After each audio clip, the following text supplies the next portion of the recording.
Bună ziua și bine ați venit la 360 de grade. Astăzi vom învăța să pătrundem înăuntrul nostru pentru a accesa divinitatea născută și pentru a antrena cele mai pure energii din ființa noastră. Alături de noi în platou avem astăzi un maestru spiritual din Trinidad, care de la vârsta de 20 de ani a renunțat la tot ceea ce este lumesc pentru un singur scop, înălțarea spirituală. Misiunea sa este să creeze o lume în care iubirea, pacea și armonia vor triumfa. Sri Vasudeva. Welcome, Master, and welcome in our country. Thank you very much. Thank you very much for your warm welcome. Okay. Master, you are a visionary leader, an international speaker. You combine ancient wisdom with modern thinking. And you are the founder and director of Blue Star Organization, an organization dedicated to holistic human development. Master, what draws you to Romania every year? First of all, I'd like to say that I've been coming to Romania since 2002. Yes, so for 10 years. 10 years, yeah. So it's like a 10-year anniversary. It was in September 2002, and I visited Arad. And there was such an overwhelming response to my visit, and so much heart in the Romanian people. I've been drawn again and again, and it's over 10 years, and except for 1 year, I've been coming to this country for 10 years. Yes, And when I think of coming to Romania, there's always a draw, an attraction. I think that there's a great interest in spiritual consciousness in Romania. And when I speak of spiritual consciousness, I speak of opening up the consciousness to respect life, to want to know more about self, about transforming community and environment. So I see spirituality in the widest context. But how often is recommended to stay, to be in this silence of our thoughts, of our being? We may think that it's impossible to be silent in every moment. But look at me. I am silent as I speak. So my thoughts are rising in the silence. My thoughts are staying in the silence as much as I want to keep it. And when the thought leaves, I'm still silent. Even when you are speaking. Even when I'm speaking, Yes, I'm aware of my silent space, that I can speak from a space of silence. So silence is a space in the consciousness from where we can operate. Now, we may think when a person is verbally quiet that they are silent, but a person cannot be saying anything, or but a lot of thoughts in the mind. Can be quiet, but not in the silence of her or his so thoughts. Quiet physically, but not mentally silent. Exactly. And what is more important? Mentally, of course. Yes, I see. Are we really using our intellect? Now, intellect is our processing tool. Yes. I can reason about some kind of situation, analyze it, simply because I have the skill of the intellect. I mean, when we want to achieve a certain goal. Yeah, that's what I want. So I'm getting to that. Yes. So if I want to achieve a certain goal, then I can use the intellect, my reasoning power, to create a vision of what I want to achieve. And I can use my reasoning power to determine whether this is a good vision for me. Yes. By analyzing and thinking, is this a vision that will make me a better person? Or not. Or not? Is this a vision that can help my community? And that's how I make a better decision, by creating visions that can transform me into being a better person and transforming my community into being a better place. So I can use my intellect to create a vision. I can use an intellect to protect my mind from too much worry. Yes. And say, look at myself. Why am I thinking all these things? Let me be a little more silent. And silent affords us, or gives us the opportunity of what is called intuition. So this brings me to the idea that I'm in an intelligent universe that is in connection with me and in connection with everyone else. So I'm not isolated. In the same way we have the internet and computer, and we can write something in a browser, and we get so much information. The universe is rich with information in the mental atmosphere, in the mental field. And if I were to think something now and create an intention, information can come from that field through my mind. Oh, wow, I have an inspiration. And whatever we are looking for, it's coming through our mind. But of course, we have to have the kind of language, the understanding, the symbols in our consciousness to understand the information that is coming. So a mathematician, for example, can pick up information from the space very quickly if it's a mathematics issue. Yes, yes. Master, what's the reason of the obstacles in our lives? Do we learn more through the obstacles? Yeah, and all of us, if not most of us, or most of us, if not all of us, would experience obstacles in life. Yes, unfortunately. Well, I'm not sure if it's unfortunate. Yes. Because obstacles can make us better people. Yes. Obstacles afford us the opportunity to learn. And when we meet an obstacle, it is saying something to us. It is saying that I am not aligned to my universe. Yes. And if I were to observe what happens, the experience of the obstacle, then It's can I something not- wrong with me, Yeah. not with the universe. Absolutely. Can I not learn something from it? And do I not have the opportunity to treat with the situation differently from a number of possibilities? And that brings me to another important point. It's a universe of all possibilities. Yes. I can choose to be a better person, or I can choose to be a worse person. I can choose from all the possibilities before me every day. So, using the intellect, analyzing from a field of all possibilities, I can become what I want to become. But how can we analyze correctly our experiences? Because maybe sometimes we don't understand correctly the experiences we are going through. Yeah, staying with the point of obstacles, I believe, are placed in our path meaningfully and purposefully by the universe to help me to grow. So this brings me to the idea that my universe is intelligent. My universe knows who I am, like a GPS. It knows who I am, it knows where I am. And my universe loves me. My God loves me. The divine loves me. And so is the divine trying to teach me something? Is my universe trying to teach me something? And then, if it's trying to teach me, wouldn't it help me to find a solution as well? Yes. So we say it's a gracious universe. As much as it will challenge you to grow, it will also cradle you and support you. So when we are analyzing, we need to think about this. My universe is loving me and sending me this obstacle. But in all cases, if you look carefully, we'll see that we grow from obstacles. A person may have an illness, and it challenges them to learn more about the body and to learn more about health. And learning the rules of good health, they recover. And then they start sharing the information with people. So wasn't the illness a blessing in disguise?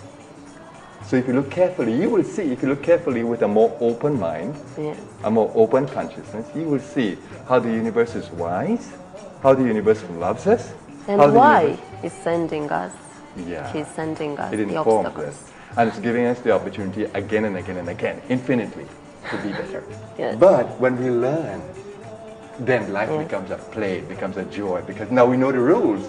If, for example, I know that this food is not going to be good for me, but it tastes nice. But I know that every time I eat it, I suffer. So soon enough, I'll make better choices. And I will learn to like other things. I may learn to like things that I didn't like before. So, life becomes a play. Because now I understand the rules of the game. Yes. If I do this, this will happen. If I do this, this will happen. So now I understand the rules of the game. So life can become a play if we begin to learn from every obstacle. We will not make the same mistakes again. Yes. In your conferences, you told us that we have the power to select the information that we want to store. So you said that we poke our eyes everywhere. We receive all kind of information and we explore many things, but there is a danger here, a danger to be haunted by this information. So we have to be very carefully what kind of information we allow through our senses in order not to be haunted by them. Yeah. If we look very carefully, Is really a danger? no, but first I want to comment on what great beings we are, that we are equipped with such senses of hearing, seeing, smelling, tasting, touching. We are equipped with a sensory system that allows us to experience a universe. And we are equipped with a mind and intellect that allows us to process the information that is coming from the universe. Yes. And we are equipped with a memory that helps us to recall the experiences of yesterday. But when we collect information in our inner being, what can that information do for us? And what does it do to us? Now think carefully. When you feed a little child that is growing up all these violent movies about murders and about delinquency and addiction and smoking is good and the vices are good and the drinking the alcohol is so good, but we know that these are unhealthy practices. So when we feed a child this information, they grow up thinking that all these unhealthy practices for the human being are good, and they keep that in the system. And when they are in the active life, they're guided by these things. So what you put into your memory stays in there as vivid images. So the abuse of the childhood, for example, remains in the child as a very powerful memory, and it may Maybe for his entire life. Yes, and may create a low self-esteem.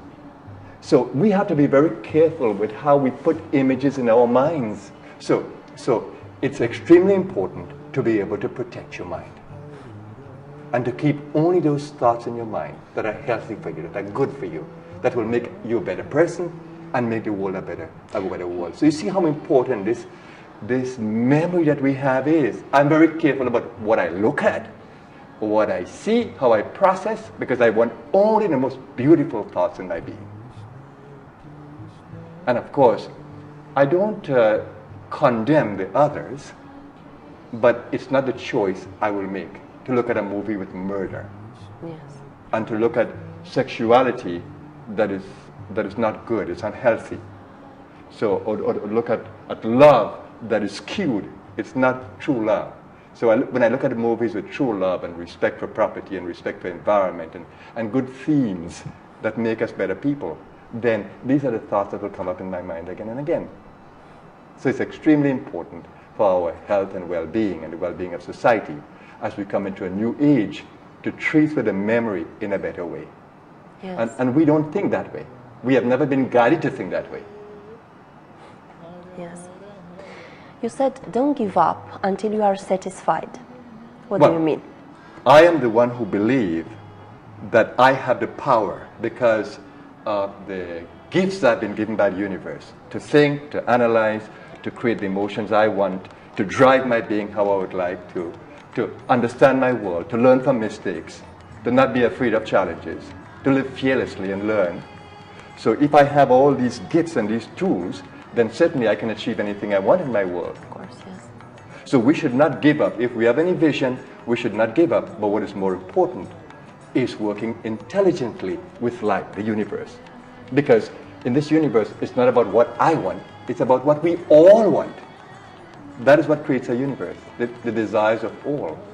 So if I can work in harmony, so this is what is happening in my country, Romania now. How can I help the country to be a better country? How can I help my community to be a better community? And I align myself to what is happening. How can I get into a profession that will help my country in a better way? How can I get involved in health practices that can help my community in a better way? So if I were to align myself with how the society is moving, how the universe is intending, then certainly I'm going to be a blessing to myself and to my world. So going after what you want should also be done with an understanding of how the universe operates and with respect for a collective consciousness in the universe. But it's not about me only, it's about us. Yes.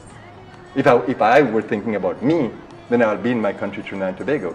But I'm thinking about my world. I see myself as a global citizen in my world. It's my Romania. It's my Holland. It's my England. It's my America. I was born on this planet. And every country has a relationship with me. So I see myself differently. Why is considered such a miserable state of existence to feel as a victim?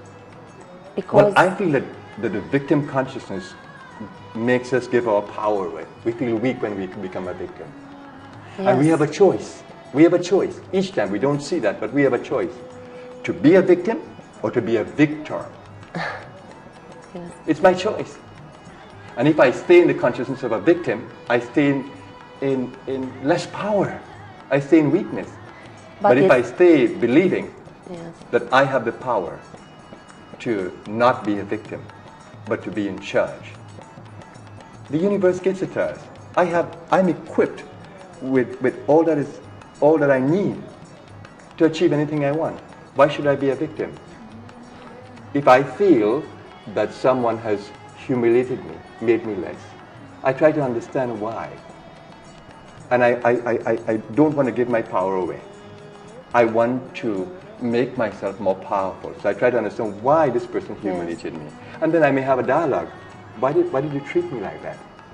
So instead of just staying as a victim, I want to do things that come out of that victim consciousness. So what I'm saying is that stay in your power, that you have unlimited power and potential within you. Stay in your power. It's your choice. Don't be a victim. So that's why it's so dangerous to give up in helplessness. Yeah, never should we give up. And then if you want to put a divine dimension to this, that certainly that which created us, which we call God, is always there for us. Why do we think that that which created us has forsaken us? No.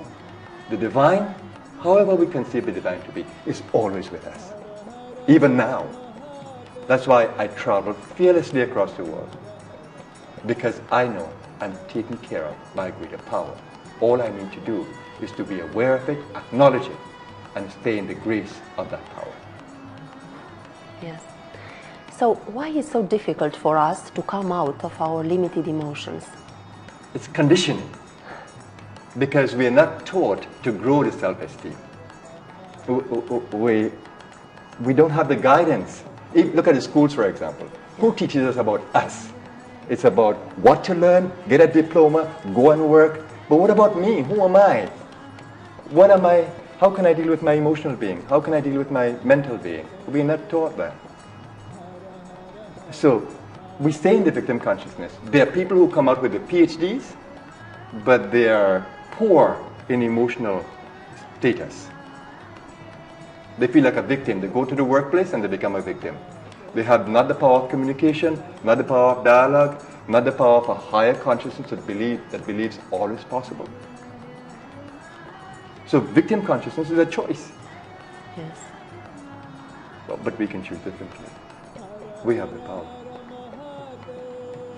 So we simply need to be aware of the power that we have as conscious beings in a world of all possibilities. And instead it's very important to develop positive emotions. Absolutely. You taught us about this. But that's the idea of using the head and the heart in a wonderful combination. Because if you become passionate about something but you don't have a vision, that is heart without head. And that could be a dangerous thing. Yes. And if you have a vision but you don't have heart, It's also dangerous. yeah. So when you have head and heart working together, you have the right vision of making yourself a better person, the world a better place, and you put the passion to that, then you have the most powerful combination you can ever have. How can we make a correct plan for ourselves? And how can we know that this is correct? That's good. When you say correct, I think it's more important to think, how can I know what is my purpose of being in this world? Yes. And we all have a purpose. Yes. So how can I learn about my life purpose? But if you look carefully, you will see your talents, your skills that you've been born with, blessed with, inform you about your life purpose. Whether it's music, whether it's art, whether it's cooking, whether it's architecture, whatever it is. What is your passion? What is your skill? And that's where your purpose lies. And if you pursue your purpose with respect to the universe, looking for all the signs of how to develop, then certainly you'll become fulfilled. When you fulfill the purpose for which you were born, then you feel fulfilled in your being. You feel happy about doing it. Yes, I understand. So finding out your life purpose, identifying your life purpose is important. And sometimes to some of us, we have a passion, but there is no opportunity. But don't give up your passion. Stay with what is for the time being. It might be that you're doing it for survival. I need to make money, I need to live. But keep your passion alive, keep it burning. And at some point, I'm sure that you'll be able to do something more about your passion. But live life in such a way that you feel fulfilled every day in what you're doing. So if you're not doing the thing that makes you completely passionate and happy, understand that it's also important to survive in the world. So you make your job or whatever, even if you don't have the passion, the best one. Yes. And when you serve people, you serve the environment, it's always a good thing.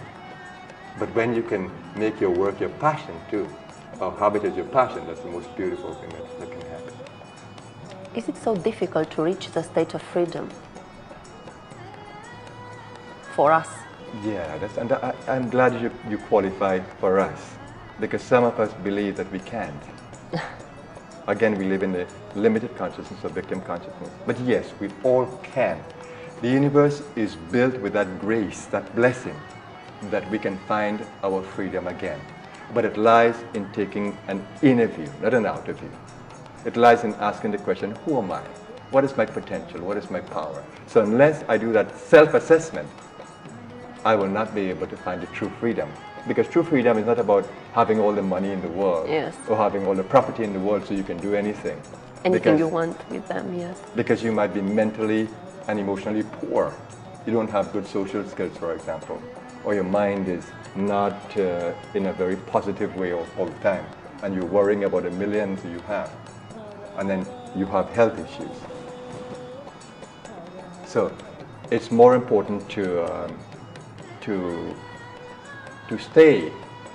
take that inner view and explore the power that you have in your own consciousness, because you have awesome power inside. You have great power inside to achieve anything that you want to achieve. Why the path of love is not an easy path? Because a lot of us become wounded in love. Yes. And I believe that when love becomes selfish, when we love a person because we want something from the person, when love has the tinge or the tint of selflessness, then it can become very painful when we give love but we don't get what we want. Are we purified by the pain of love?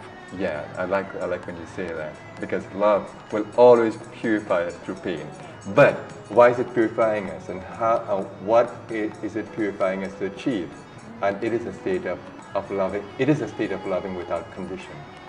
Can we love someone for who they are and for the sake of loving, without loving them, expecting anything in return? And I believe that that's what true love is. It's loving without condition. If I love you without condition, then no matter how you treat me, I'm still loving you.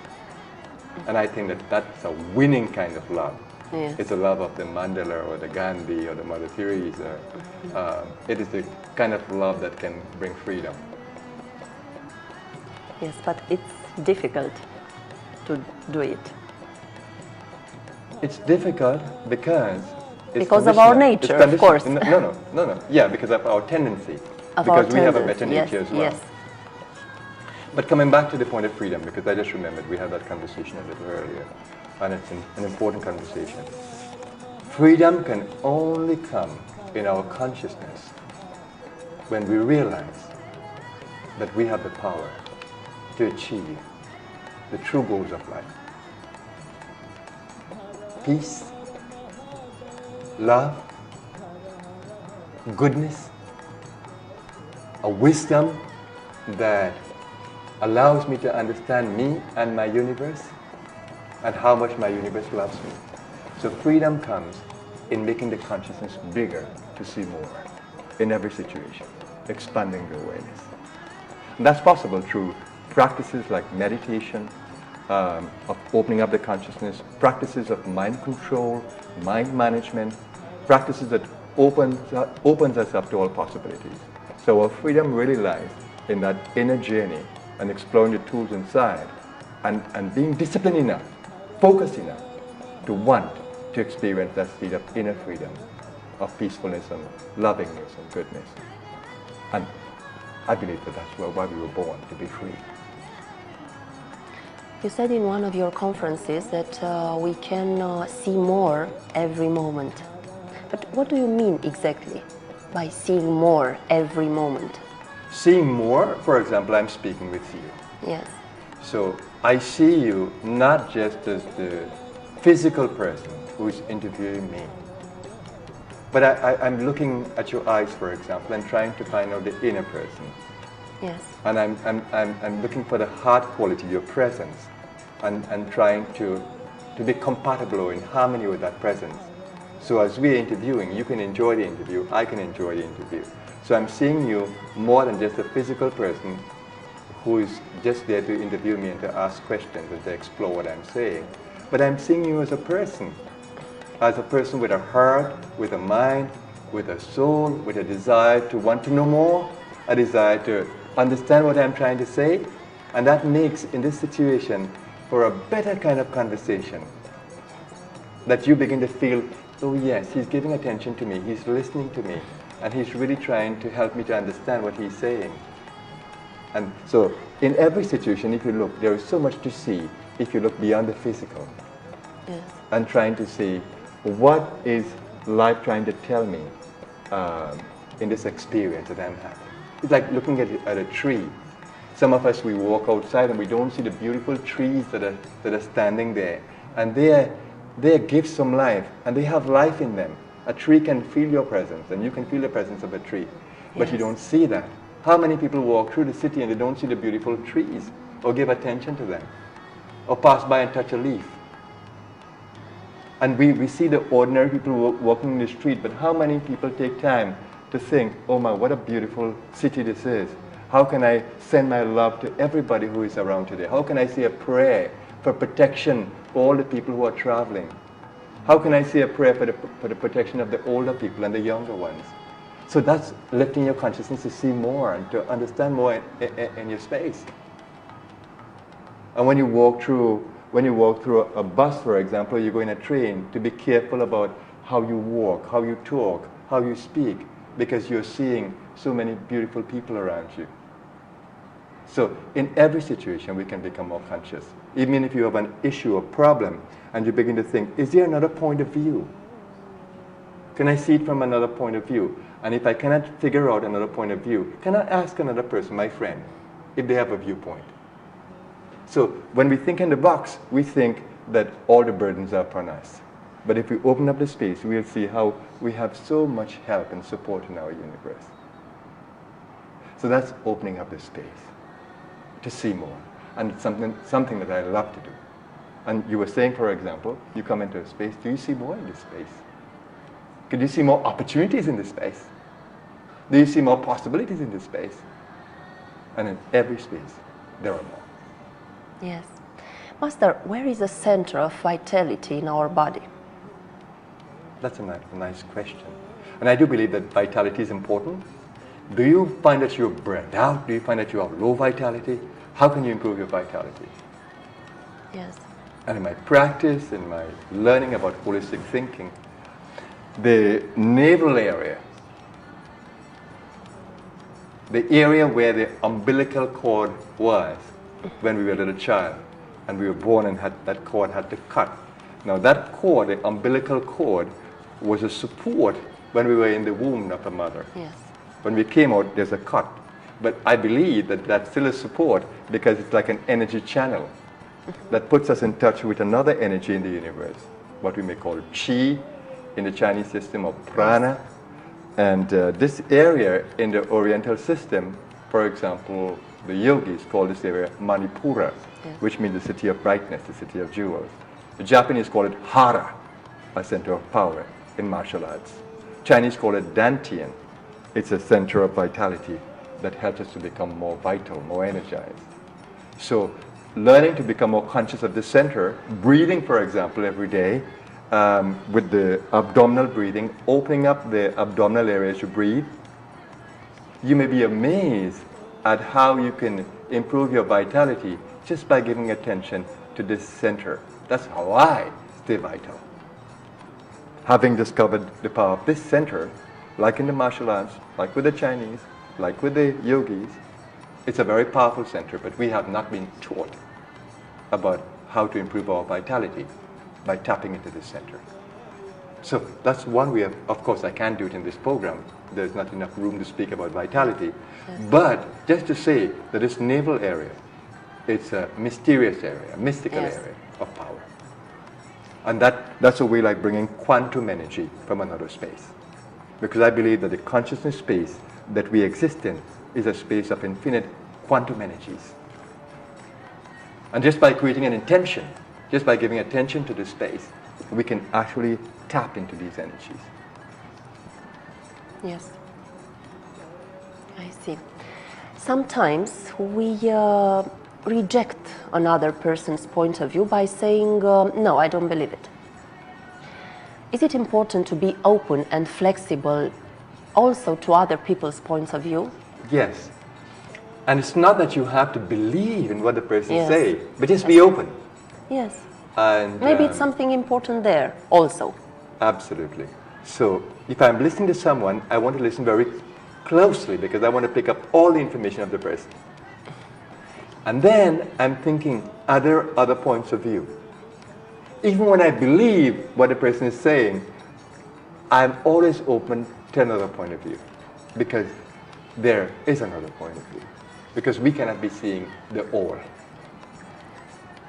So I believe that if we are more open-minded, we can find better solutions to things. And we can explore from a space of many more possibilities. In fact, if we were seeing through the eyes of others, our world would be a better world, wouldn't it be? If we saw through the eye of a poor person, if we saw through the eyes of an unhealthy person, if we saw through, we see through the eyes of a child, if we see through the eyes of our spouse, don't you think we'll have better relationships? But when we want to hold on to our own ideas and want to dominate with our ideas, not seeing the viewpoints of others, then it's like an abuse of our universe. So I think in any situation, being more aware and being more open to every point of view can help us to produce harmony in a space, can help us to have more of the unity consciousness in our space, and that's what our world needs today. More unity consciousness. If I'm speaking with you here and there's unity in our consciousness, then we have the best interview. Everything flows beautifully. But if I want to just tell you what I want to tell you, and I'm not listening to you, but I want to just say what I want to say, that's not good. I have to see through your eyes. I have to see that what you're trying to learn from me, and I have to meet with that in the best possible way. And that produces harmony with you and me, and so too with the world. By opening up our eyes to other points of view, we can help to co-create a better world, a world that we need. Why do we lose concentration? Concentration is a power that has to be developed. Look very carefully. If I were to ask you to focus on one thought for a minute or 3 minutes, you might find it difficult. Yes. You mean? If I ask you, repeat this word for 3 minutes without thinking of anything else, I'm sure other thoughts are going to arise. But it's possible for a human being to repeat something continuously or stay focused without thinking about anything else. And that's a skill that we develop. It's a mental skill that we all can develop, the art of concentration. So it is because it is not a learned skill. It's not a skill that is taught in the schools, for example. You go to university, you don't learn it. You go to all the schools and colleges, you don't learn it. We have never been taught how to concentrate. Yeah. And concentration is a very powerful tool. And in some of the traditional cultures, they teach concentration as a life skill. So it's a learned skill. Yes. How can we get rid of negative things? Because sometimes we feel like we have negative thoughts, negative energies inside our body, inside our mind, maybe inside our heart too, and it is very difficult to get rid of them. It seems impossible sometimes. How do you get rid of darkness? By light inside us. then negative thoughts, if you fight with them, you can have a very terrible battle. If you were to go in a room and you fight with the darkness without looking for the light switch, why is this place dark? Who didn't put on the light? Where is the switch? And I'm fighting with the darkness. All I need to think, there must be a switch here. There must be a light switch here. Let me find it. All darkness goes. So when we are caught up in negative thoughts, the first thing is accepting that they are there. Yes. And not to be in conflict with the negative thoughts. They're there for some reason. Accept that they're there. Otherwise, we keep on fighting with the negative thoughts. So look at thoughts in your consciousness. They are creations in your consciousness. Thoughts are created in the consciousness. Look at them and begin to explore other possibilities. We don't think that we can, but we have the power of choice. So if I were to think, do I have to think this negative thought? Do I have to think this angry thought? Or is there another possibility? So let me look at this thought. I see an angry thought coming up in my mind. This is interesting. Let me look at this thought. Now the moment we do that, we are opening up a space of possibilities. Yes. And if I begin to think, do I want to identify with this thought? Do I want to act through with this thought? Is this thought going to be a good thought for me, for my well-being, for the other person? Or can I explore another possibility? Can I be indifferent? Can I be detached? Don't take it personal, what the person is saying. I'm staying in my power. I'm not getting angry. I'm not becoming negative. And then I begin to think, can I use compassion? Can I think that the person who is making me angry, that they're ignorant, they don't know better? And can I be compassionate for their ignorance? Or can I be kind to them? Can I see it in a better way and demonstrate how they should be? And look at how I created possibilities in this space. And now these positive possibilities are like light. They open up my space and they make me feel better. So always, when negative thoughts are there, accept that they are there. Observe them carefully, see what they're doing to you and what they can do to your space. Begin to explore other ways of acting, and then you realize that you have choice. Yes. Sometimes we don't think that we have choice, but we do. In every situation we have choice. To act or not to act, or to act differently. But we have the power of choice. Do we understand ourselves better by meditation? But first of all, we need to understand what meditation is. Yes. Meditation is not sitting down and closing your eyes and trying to concentrate. Meditation is the art of observing your world from another space, from the space of all possibilities. So as I speak here, I am in meditation. I'm keeping a consciousness that listens to my voice, that listens to my thoughts, that is aware of what I'm saying, aware of the silence inside of me, aware of the peace inside of me, aware of the love for what I'm doing, and aware of all the possibilities inside. That is meditative awareness. So even if I sit quietly and begin to observe my thoughts, begin to choose my thoughts, whether it's prayer, whether it's repeating a sacred word, whether it's sending love to my body, whether it's praying for another person. Meditation is the art of centering in a space of peace and love and goodness and focusing on that which is important to you. So meditation can happen while sitting with closed eyes. It can happen while speaking. It can happen while eating, meditative eating. It can happen while walking. It can happen while jogging. It can happen while I'm doing my fitness. In all those times of being one with my activity, being into my activity, and giving it my full attention and exploring every possibility of relating and bringing out my energy in the best possible way, I'm in meditation. So the old way of thinking is to think that meditation is closing my eyes, or meditation is about praying. But no, in a new way of thinking, meditation is in my every moment. It is where I am centered in my being. It's how positive I am. It's how open I am. It's how I can tap into the space of all possibilities. It's how I can live at optimal well-being, at the best energies that I can have. That is meditation. So it is possible that we can be in this meditative state in every moment. There is a principle of achieving what we want to achieve.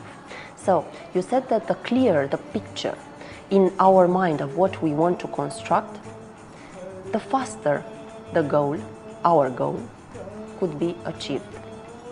Or it's exactly like this in our lives. Yes. And if we create a vision of what we want to achieve, and we hold that vision strong in our mind, and we are connected to the universe, mentally, emotionally, by these energies, then these energies can connect with all the instruments that can help me to achieve what I want. But if I don't keep the vision very firm in my mind, my universe will not know how serious I am. So when I keep the vision firm in my mind, it's like telling my universe, reminding my universe, I need this, I want this. And if you're wise, you will want what the universe gives you. You will say, if it is your will, my universe, if it is your will, my divine universe, you give me what I deserve. I want this, but you give me what I deserve.